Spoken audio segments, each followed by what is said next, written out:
तो हेलो साथियों, नमस्कार। स्वागत है आपका अपने चैनल सक्सेस जंक्शन एक कदम सफलता की ओर में। और हम लेकर के आ गए हैं आपके लिए मध्य प्रदेश शिक्षक भर्ती परीक्षा 2023 से लेकर एक बहुत महत्वपूर्ण जानकारी यहाँ पर आई है। 40 और 50% को लेकर के बड़ी खुशखबरी आई है। यहाँ पर जो आपका डीपीआई है, डीपीआई की तरफ से पॉजिटिव रिस्पॉन्स यहाँ पर आया है। व्यापम ने भी पॉजिटिव रिस्पॉन्स दिया है। जो लोग यहाँ पर चिंता कर रहे थे कि सर जो है आपका फॉर्म भरने की डेट निकल चुकी है, अब क्या किया जा सकता है, क्या 40-50% लागू होगा या फिर नहीं होगा, उससे संबंधित एक महत्वपूर्ण सूचना है जो हम आपके लिए लेकर के आ गए हैं। साथ ही साथ में जो प्रश्नों को डिलीट करने की वजह से जो अभ्यर्थी बाहर हुए थे, उनका क्या निराकरण किया जा रहा है, वो भी हम आपको बताने वाले हैं। लेटेस्ट अपडेट है, आज की बिल्कुल लेटेस्ट अपडेट है जो हम आपके लिए लेकर के आ गए हैं। तो शिक्षक भर्ती से संबंधित अन्य कोई भी जानकारी सही समय पर प्राप्त करने के लिए अभी चैनल को सब्सक्राइब कर लीजिए और नोटिफिकेशन बेल जरूर दबा लीजिए। तो चलिए शुरुआत करते हैं। क्या अपडेट यहाँ पर निकल करके आई है। शिक्षक भर्ती परीक्षा पात्रता से बाहर हुए हजारों आवेदक अब आगे क्या करने वाले हैं। ठीक है, तो चलिए देखते हैं। सबसे पहले ये आज की न्यूज़ देखिए। शिक्षक भर्ती परीक्षा पात्रता से बाहर हुए हजारों आवेदक। देखिए, प्रारंभिक परीक्षा में 60% अंक लाना जरूरी, तो मुख्य परीक्षा में चयन के लिए 50% का नियम यहाँ पर जो है सरकार ने लागू किया, जो कि एक बहुत बड़ी विसंगति है। इसको लेकर के हजारों जो युवा है वो भोपाल में डीपीआई के सामने और व्यापम के सामने यहाँ पर आंदोलन कर रहे हैं, अभी भी इसमें लगे हुए हैं। ठीक है, 51,000 पद से रिलेटेड क्या जानकारी है वो भी हम आपको बताने वाले हैं। चलिए पहले इस खबर को पूरा पढ़ लेते हैं। तो 8,000 पदों के लिए परीक्षा होने वाली है। आपका वर्ग एक में 8,000 पदों के लिए परीक्षा होने वाली है। तो देखिए, उच्च माध्यमिक शिक्षक चयन परीक्षा 2023 वर्ग एक देने वाले जो आपके हजारों आवेदक हैं वो इस वजह से बाहर हो चुके हैं। तो देखिए, तो 2023 वर्ग एक देने वाले हजारों आवेदन प्रारंभिक और मुख्य परीक्षा में पात्रता के लिए अलग अलग प्रतिशत रखे जाने के कारण बाहर हो गए हैं। ऐसे में यह आवेदक कर्मचारी चयन मंडल ईएसबी सहित स्कूल शिक्षा विभाग यानी डीपीआई के अफसरों से नियमों में संशोधन करने की मांग कर रहे हैं। शिक्षक परीक्षा मार्च 2023 में आयोजित की गई थी। प्रारंभिक परीक्षा के विज्ञापन में उल्लेख था कि पात्रता के लिए सामान्य वर्ग के आवेदक को मुख्य परीक्षा में शामिल होने के लिए 60% अंक, आरक्षित वर्ग के लोगों को 50% और जो आपके अनारक्षित वर्ग के लोग हैं उन्हें 60% अंक होना जरूरी था। ठीक है, ऐसे में सामान्य वर्ग के आवेदक जो 60% अंक नहीं ला पाए वे अपात्र हो गए। लेकिन प्रारंभिक परीक्षा में पात्र आवेदक जब मुख्य परीक्षा में शामिल हुए तो प्रतिशत कम कर दिए गए और अब मुख्य परीक्षा में यह प्रतिशत घटा करके सामान्य वर्ग के लिए 50 व आरक्षित वर्ग के लिए 40 कर दिया गया है। ठीक है, तो कुछ इस तरह की अपडेट यहाँ पर देखने को मिल रही है। अब आप यहाँ पर देख सकते हैं प्रारंभिक परीक्षा में कितने लोग पास हुए हैं और किस किस सब्जेक्ट से पास हुए हैं। तो चलिए आपको ये जानकारी देते हैं। तो इस बात को लेकर के ये जो 50 और 40 कर दिया गया है मेन एग्जाम में, पहले इसको क्लियर कर दें कि यहाँ पर डीपीआई का और व्यापम का क्या कहना है। इस बात को लेकर के यहाँ पर जो धरने पर जो आपके बैठे हुए हैं शिक्षक, बहुत सारे शिक्षक भी यहाँ पर पहुँच गए हैं। बहुत अच्छे लोगों का आपका यहाँ पर पॉजिटिव रिस्पॉन्स आ रहा है। बहुत से लोग आपके साथ में खड़े हो गए, जैसे कि चौहान सर हैं, ठाकुर सर हैं, दिनेश ठाकुर सर हैं। ठीक है, और भी बहुत बड़े बड़े टीचर यहाँ पर आपके सहयोग में खड़े हो चुके हैं। शिक्षकों के सहयोग में जो है, जो भावी शिक्षक है उनके सहयोग में, और डीपीआई के सामने यहाँ पर धरना प्रदर्शन कर रहे हैं। तो यहाँ पर व्यापम का कहना है, एमपीपीबी ने कहा कि भाई आप एक काम कीजिए, भले ही एग्जाम डेट मतलब कि फॉर्म भरने की डेट निकल गई है वर्ग एक वालों की, लेकिन अगर आप कोई आदेश लेकर के आते हैं, जैसे कि डीपीआई ये कह रही है कि अगर आप विभाग से कोई भी आदेश लेकर के आते हैं तो हम आपका फॉर्म फिर से ओपन कर देंगे। जैसे कि आपको पता है, उम्र वाली बात को लेकर के लोग यहाँ पर हाईकोर्ट में गए थे और हाईकोर्ट ने ये यहाँ तक ऐसा पता चल रहा है कि हाईकोर्ट ने आदेश कर दिया जिन लोगों की एज जो है, एज से रिलेटेड जो विसंगति थी, 3 साल की छूट जिनको नहीं दी जा रही थी उनको 3 साल की छूट दी जा रही है और अब वो जो है अपना फॉर्म भर सकते हैं मेंस एग्जाम के लिए। तो ऐसा हम आपके साथ भी कर देंगे 40 और 50% के साथ में। अगर आप इस बात को किसी हाई कोर्ट से लेकर के आते हैं या फिर कहीं का आदेश अगर आप हमको ला करके दिखाते हैं तो हम फिर से फॉर्म ऊपर कर देंगे। भले ही परीक्षा थोड़ी सी लेट हो जाए लेकिन आपका फॉर्म भरवा देंगे। ये बात यहाँ पर डीपीआई ने कही है, साथ ही साथ में व्यापम ने, ईएसबी ने भी यही बात कही है। उनका ये कहना है कि भाई हम तो परीक्षा कराने वाली एजेंसी हैं। ठीक है, अगर आप कहीं से आदेश लेकर के आते हैं, चाहे आप हाईकोर्ट का आदेश लेकर के आइए या विभागीय आदेश लेकर के आइए, तो 40-50% को लागू करने में हम लोगों को कोई दिक्कत नहीं है। अब देखिए आगे क्या किया जा सकता है। यहाँ पर जो शिक्षक लोग हैं इनमें जो है मतलब आंतरिक जो है वो यहाँ पर विचार मंथन चल रहा है कि क्या किया जाए, क्या हाईकोर्ट में चला जाए। और कुछ लोगों ने चौहान सर की मदद से हाईकोर्ट में जो है पीआईएल दायर भी कर दी है।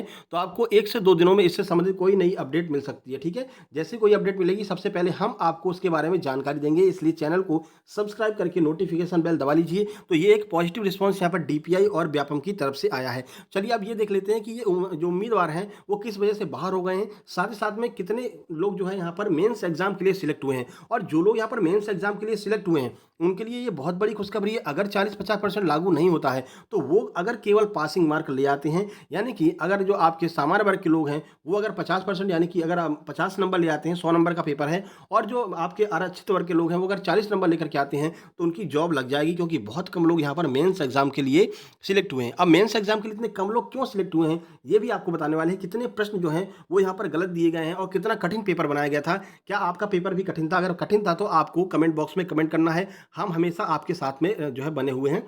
देखिए, प्रारंभिक परीक्षा में अगर बात करते हैं तो 867 लोग मात्र गणित में पास हुए हैं, जबकि गणित में वैकेंसी लगभग 1000 के आसपास है। तो अगर ये लोग अगर केवल केवल पास हो जाते हैं, अगर 2018 वालों के भी मान लीजिए 200-250 लोग वहाँ से भी आ जाते हैं, तो ये लोग अगर 100 में से केवल 60 नंबर ले आते हैं तब भी ये यहाँ पर इनकी एक जॉब मिल जाएगी, पक्का है। ठीक है। अगर कृषि की बात करते हैं तो 530 लोग मात्र पास हुए हैं, बायोलॉजी में 2023 लोग मात्र पास हुए हैं, केमिस्ट्री में सबसे ज़्यादा 2290 लोग पास हुए हैं, कॉमर्स में 2872, अर्थशास्त्र में 1416, अंग्रेजी में 6531 लोग पास हुए हैं, भूगोल में 557, हिंदी में 5433, इतिहास में 1619, फिजिक्स में 1039 उम्मीदवार मुख्य परीक्षा के लिए पात्र माने गए हैं। जबकि बहुत सारे लोगों ने एग्जाम दिया था, लेकिन ये जो आपके क्वेश्चन जो गलत किए गए हैं, क्वेश्चन जो डिलीट किए गए हैं, इसकी वजह से यहाँ पर दिक्कत आई है और मात्र इतने लोग ही पास हो पाए हैं।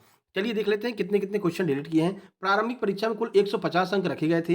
ये विषयवार आयोजित परीक्षा में काफ़ी प्रश्न निरस्त कर दिए गए। ठीक है। सीधे नुकसान उन आवेदकों को हुआ है जिन्हें उत्तर पता थे, मतलब उनको आंसर पता थे, ठीक है ना, लेकिन उनके आंसर भी सही थे, लेकिन उन प्रश्नों को जब डिलीट कर दिया और आंसर जब उन्होंने एग्जाम दिया तो उनको यहाँ पर जो स्क्रीन है उस स्क्रीन पर उनको पास दिखाया गया था, यानी कि उनके नंबर जो है वो 90 से ऊपर थे जनरल वालों के और 75 से ऊपर थे आरक्षित वर्ग के। लेकिन जब उनका रिजल्ट आया तो उनको फेल कर दिया गया। अब वो फेल क्यों किया गया? इस वजह से देखिए, जिन्हें उत्तर पता थे, अगर विषयों पर नजर डाली जाए तो अर्थशास्त्र में 150 में से 28 प्रश्न को निरस्त कर दिया। ठीक है।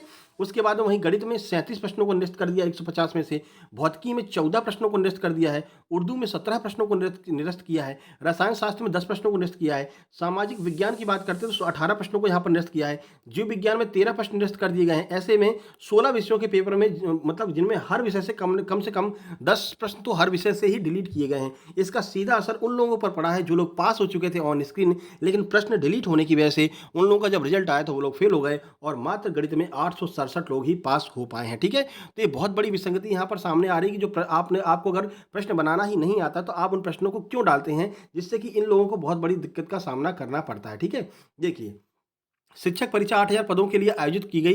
प्रारंभिक परीक्षा में 1,55,000 आवेदक शामिल हुए थे। 1,55,000 प्रारंभिक परीक्षा में शामिल हुए थे। ठीक है। देखिए, अब वहीं प्रारंभिक परीक्षा का रिजल्ट आया तो 29,218 आवेदक ही मुख्य परीक्षा के लिए क्वालिफाई कर पाए। समझ लीजिए, मतलब 1,55,000 यानी कि लगभग 1,20,000 लोग फेल हो गए हैं। ये बहुत बड़ी बात है। 1,20,000 लोग किसी प्रारंभिक परीक्षा में फेल हो जाएं, ये बहुत बड़ी बात है। ठीक है। ठीक है। 29,218 आवेदक मुख्य परीक्षा के लिए क्वालिफाई हो पाए हैं। प्रारंभिक परीक्षा कर्मचारी चयन मंडल ने ली थी। अब मुख्य परीक्षा 2 अगस्त 2023 को मंडल ही आयोजित कर रहा है, यानी कि मुख्य परीक्षा में भी आपके खतरनाक प्रश्न आने वाले हैं और जहां तक उम्मीद की जा रही भाई इसमें भी प्रश्न ये लोग डिलीट करेंगे। ठीक है ना। देखिए, हजारों उम्मीदवार बाहर हो गए। देखिए, तो उच्च माध्यमिक शिक्षा चयन परीक्षा 2023 वर्ग 1 प्रारंभिक परीक्षा मुख्य परीक्षा में पात्रता के लिए अलग अलग प्रतिशत रखे गए हैं। ऐसे में उम्मीदवार जो पात्रता के लिए 60 तो मुख्य परीक्षा में 50% अंक रख दिए गए हैं, वहीं हर विषय में काफ़ी प्रश्न निरस्त कर दिए गए हैं। इस कारण काफ़ी संख्या में उम्मीदवार मुख्य जो परीक्षा है उसमें पात्र नहीं हो पाए हैं। रघुराज शर्मा जो एक आवेदक है, इनका ये कहना है। तो यहाँ पर ये बहुत बड़ी विसंगति देखने को मिल रही है। इसी बात को लेकर के घेराव किया गया है कि अगर आपने प्रश्नों को डिलीट किया है, अगर मान लीजिए 150 है और 150 में से आपने 30 प्रश्नों को डिलीट किया है, तो इन 30 प्रश्नों के या तो हमको 30 के 30 पूरे नंबर दीजिए, या अगर आप नंबर नहीं दे रहे हैं तो इस 150 मार्क्स को घटा करके 120 मार्क्स कर दीजिए और इसके आधार पर 50 और 60% जो है निकालिए। दूसरा रास्ता यह है, या फिर तीसरा रास्ता यह है कि या तो आप 40 और 50% क्वालिफाइंग मार्क्स कर दीजिए। इन तीनों में से कुछ ना कुछ आपको करना पड़ेगा, तभी जो है हम लोग यहाँ धरने से उठेंगे। और अभी तक लोग, अभी लेटेस्ट खबर बता रहे हैं, आज सुबह की खबर बता रहे हैं, अभी तक लोग वहाँ पर धरने पर बैठे हुए हैं, भूख हड़ताल पर भी यहाँ पर लोग बैठे हुए हैं। तो ये बहुत बड़ी यहाँ पर अपडेट निकल करके आई है। और पीबी ने भी कह दिया कि भाई हम लोग आपके साथ में हैं, और आपके डीपीआई ने भी कह दिया कि अगर आप आदेश लेकर के आते हैं तो हम इसको जो है लागू कर दें, हमें कोई दिक्कत नहीं, भरे फॉर्म भरना बंद हो गया। ठीक है।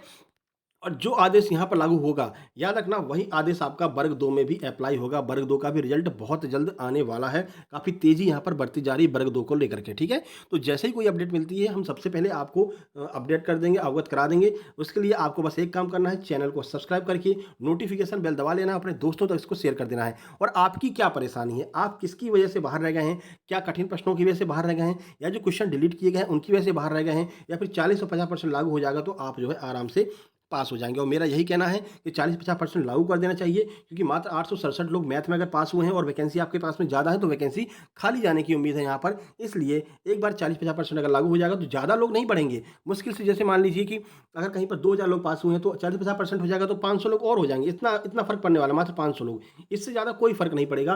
तो इतना कर देना चाहिए, क्योंकि बहुत से लोग यहाँ पर बीएड, डीएड किए, मेहनत किए, पैसा खर्च किए, ठीक है? फिर आपने प्रश्नों को डिलीट कर दिया, जिसकी वजह से बाहर हो गए, उनकी तो कोई गलती नहीं थी ना।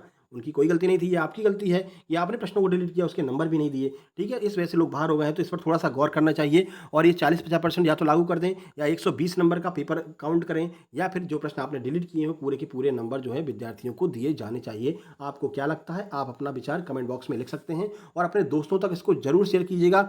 जितना शेयर करेंगे, जितना दोस्तों तक पहुँचेगा, उतना ज़्यादा यहाँ पर फ़ायदा मिलने वाला है आप लोगों को। साथ ही साथ में 51,000 पदों को लेकर के वर्ग 3 वाले यहाँ पर धरने पर बैठे हुए हैं कि पदों की संख्या 51,000 करना ही है आपको हर हाल में, ठीक है ना? क्योंकि आप फिर 5 साल बाद ही भर्ती लेकर के आएँगे। और वर्ग 3 का मेंस एग्ज़ाम बहुत जल्द होने वाला है। जानते हैं आप कि वर्ग 2 के साथ में वर्ग 3 का भी आपका प्री करवा लिया गया है, तो वर्ग 2 में जो भी पास होंगे, वो वर्ग 3 के लिए भी एलिजिबल होंगे। तो वर्ग 3 का और वर्ग 2 का, दोनों का मेंस एग्ज़ाम आपको बहुत जल्द ही देखने को मिलने वाला है। तो तैयारियाँ कस के शुरू कर दीजिए, ठीक है? जैसे ही कोई अपडेट मिलती है, हम सबसे पहले आपको अपडेट करेंगे। और जैसे ही आपका एग्ज़ाम स्टार्ट होगा, तो एग्ज़ाम एनालिसिस भी हम लेकर के आएँगे। आपको पता है, वर्ग 2 का एमपी टेट का एग्ज़ाम एनालिसिस हर एक शिफ्ट का हमने कराया था, ठीक है? तो आगे भी हम इसी तरह से एग्ज़ाम एनालिसिस कराते रहेंगे। साथ ही साथ में वन रक्षक का जो एग्ज़ाम एनालिसिस हम डेली करा रहे हैं। भाई, अगर कोई भी आपके सामने वीडियो मिलती है वन रक्षक एग्ज़ाम एनालिसिस की, सक्सेस जंक्शन की, लोगो बना हुआ है, तो भाई उस पर आप ज़रूर क्लिक करना। भले ही आपको नहीं देखना है, आप नहीं देखना चाहते हैं, कोई दिक्कत नहीं है। एक बार क्लिक करके फिर बेशक वापस आ जाइए लाइक करके, लेकिन एक बार क्लिक ज़रूर कीजिएगा, नहीं तो हमको बड़ा नुकसान हो रहा है, ठीक है ना? आप लोग क्लिक नहीं करते हैं, स्किप कर देते हैं, तो वो फिर किसी और को नहीं दिखाई जाती है, और उस पर व्यूज़ बहुत कम आ रहे हैं। और हम मेहनत, अब जो है, हम हर एक एग्ज़ाम एनालिसिस में कम से कम 3 से 4 घंटे मेहनत करके आपका एग्ज़ाम एनालिसिस बनाते हैं, टाइपिंग कराते हैं, फिर रिकॉर्ड करते हैं, फिर अपलोड करते हैं। लेकिन आप लोग क्लिक नहीं करते हैं, तो वो दूसरों तक नहीं पहुँच पाती, ठीक है? अगर आपको नहीं देखना है, कोई दिक्कत नहीं है, लेकिन आपके सामने अगर वो वीडियो आती है, वन रक्षक ऊपर लिखा रहेगा, वन रक्षक एवं जेल विभाग, नीचे यहाँ पर लोगो सक्सेस जंक्शन का बना रहेगा एग्ज़ाम एनालिसिस, तो बस आपको केवल एक बार क्लिक कर देना है। नहीं देखना है, कोई दिक्कत नहीं, आप बाहर निकल आइए, ठीक है? चलिए, जल्द ही मिलते हैं कोई नई अपडेट के साथ में। तब तक के लिए नमस्कार, धन्यवाद। वीडियो को लाइक करके दोस्तों तक शेयर कर देना।